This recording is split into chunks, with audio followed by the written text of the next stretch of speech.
Good evening. After several weeks of discussions, I've agreed to form an exploratory committee to help measure the interest of the voters in my running for the open seat now held by Marjorie Taylor Greene. That would be in the 14th District of Georgia. I took an interest in politics at an early age. I thought it was the best way to bring about positive change. I thought that then, and I still think that now. I've been a member of both major political parties over the years, and I've been an independent as well. I've run for local office twice. I have voted independent several times and worked in several presidential campaigns. I've planned rallies. I've worked with the Secret Service to select locations for rallies. I've made media spots and did other campaign work. I've talked with governors, vice presidents, Speaker of the House, national journalists, and many others over the years. I've written media, provided literature, and done other things like that for candidates and other causes. In the last 20 years, I've mostly researched and wrote books on what I think would build a vibrant middle class. Because of that interest, people thought I would be an ideal candidate for the upcoming open seat in Congress. It's hard to win a congressional seat, but I think I would do a good job in Congress, and I would like to be there. I'm nonpartisan. I don't like name-calling, and I'm a workhorse and not a show horse. But I do have a set of issues I would like to promote. You can find them in my latest book, The Handbook for Political and Cultural Change by Jim Davis. It's available on Amazon Books and paperback for about $15. I'm going to go over the core package here, and I'll list them below so you can look at them, and I'd like to see what you think about them in the comments. They work together as a package much better because it brings a wider spectrum of the voters together to support the package. You have to give a little bit to get a little bit. Here they are in brief. I would support an increase in the minimum wage. It has two valuable aspects to it. For one, it helps promote people having a living wage and disposable income.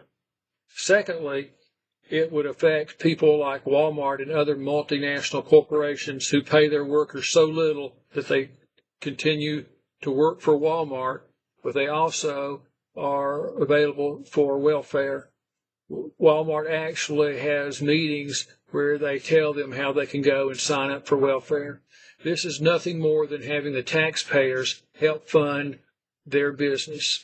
So if you would increase the minimum wage, they would no longer be on welfare or need welfare, and that would reduce the tax burden. I'm also in support of a flat rate income tax. It has several advantages. It's simple. Everybody would know how to fill out their form and pay their taxes. You would not need an accountant or a computer program, and you would know that the rich and the elite, the financial class, are not using the special laws that they've had passed for themselves to make loopholes to keep them from paying their fair share of taxes. I would also support term limits for Congress and the Supreme Court. I would like to offer a package that I have that I call complete health care. If you remember back in the 2020 election when people were talking about universal health care, in the famous debate, Joe Biden told Bernie Sanders that he didn't like universal health care because it forces people off of their insurance plan that they may have negotiated in cases of people that are in groups like unions who have negotiated special insurance rates, that they would be forced to give that up to be a part of universal health care. Well, I have worked on that, and I have a solution. And as I said, I call it complete health care. It is pretty basic. You would have a separate department in government, kind of like the post office is now. You would have one insurance policy. If you wanted that insurance, you could buy it. If you didn't want to have that insurance, you don't have to buy it. If you don't want to buy any insurance at all, you don't have to buy any insurance at all. You can go uninsured. If you buy into this program, it will cost at least guaranteed to be 20% less. It may be as high as 50% less. It would have the advantage of having no copays, and it would cover all illnesses and all sicknesses.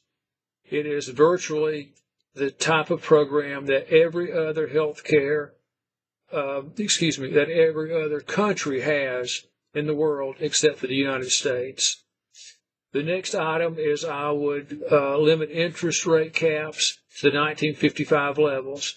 Before 1955, we had usury laws that prevented banks from going up on interest. A court case allowed the banks to use a strategy that allowed them to get around those caps, and before long, they were removed. I would put them back on. It doesn't even require a new law or a Supreme Court vote or a change or anything like that. Supreme Court case or anything like that.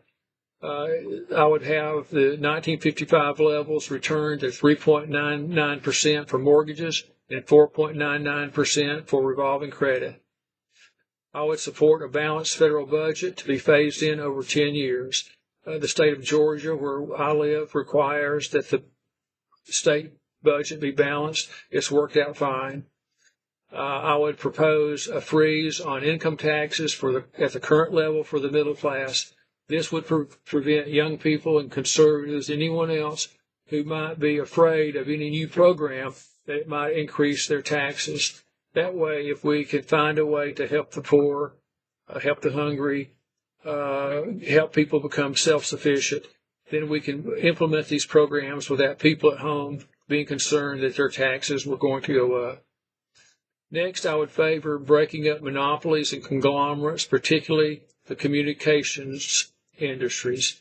I have just seen an article where it has been said that 5 people control all of the major communication and networks in the whole country. All the major media is controlled by 5 people. That cannot be democracy, and we cannot have a free press in that kind of environment. Last, I would favor regulating social media and to limit the exploitation of personal data, and I would require social media providers to vet their advertisers and vet out fake accounts and vet out these bots that put data on your computer and spread it to 10,000 other posts, and there's really not a human being doing that. Those are the kind of protections we need, and that is the kind of package I would put forth. If you're interested in those kind of things, I'll list them below so you can analyze them in writing. I would love to hear your comments about it.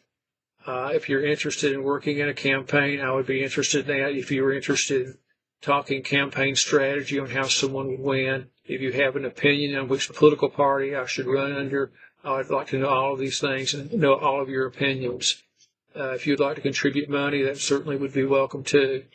Because of the way Facebook works, I would like for you to like and subscribe and share this video so it'll reach as many people as possible. I will come shortly with another video so we can go over in detail some of these things that we talked about tonight. But I thank you very much for watching the video. I tried to keep it as brief as I can, and I will see you hopefully again with the next video soon.